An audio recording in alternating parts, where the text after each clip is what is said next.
It is Monday, July 25th, and here's a couple things we're thinking about post-Comic-Con.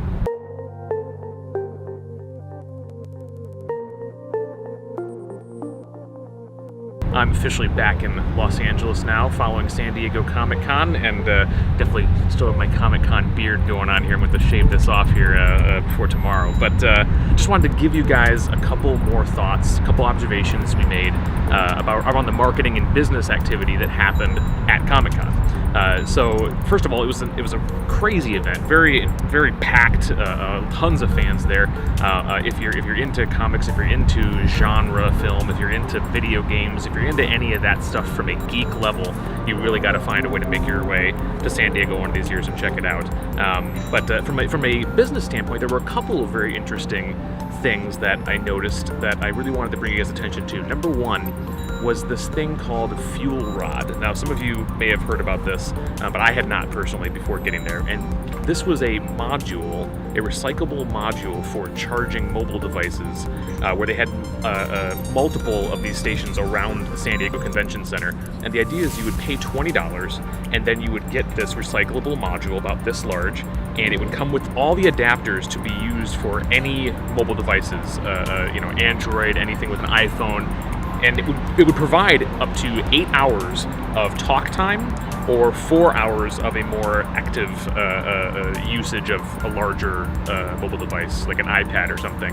But then it'd be portable, so you'd be able to use it as you're walking around the convention center.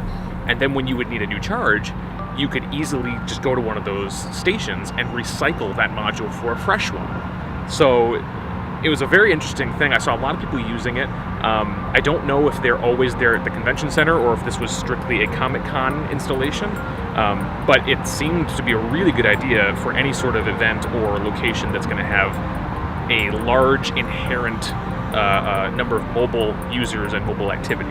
Number two, there was a very interesting business that had a booth at Comic-Con. They were called Geek Chic. And it was basically, I would describe it as high-end, more analogous furniture for an average home that's centered around geek activity, like board games, video games, home theater type things. That normally you would have that sort of furniture that you would need for board games, for video games, for other things like that.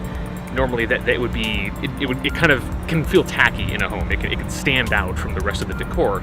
The whole thing with Geek Chic is that they find the exact same needed materials, the exact same needed tables and chairs and cupboards and glass cases and all these things, but they style it in a way that is more analogous to the average home. So that was a very cool thing. I thought that was a unique angle, and it stood out among all the other booths at Comic-Con. So that was just if you're into that sort of thing and you haven't heard of Geek Chic, you should check them out.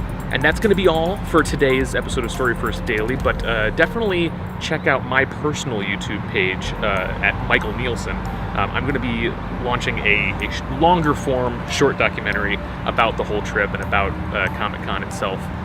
So it's not up at the time that this goes live, but if you subscribe, you'll be alerted when it does go live.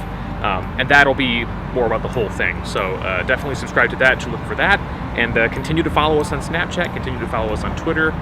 We'll keep updating you guys with all of the latest marketing, social media, and business observations that we make here. So thanks so much for watching. Have a great day.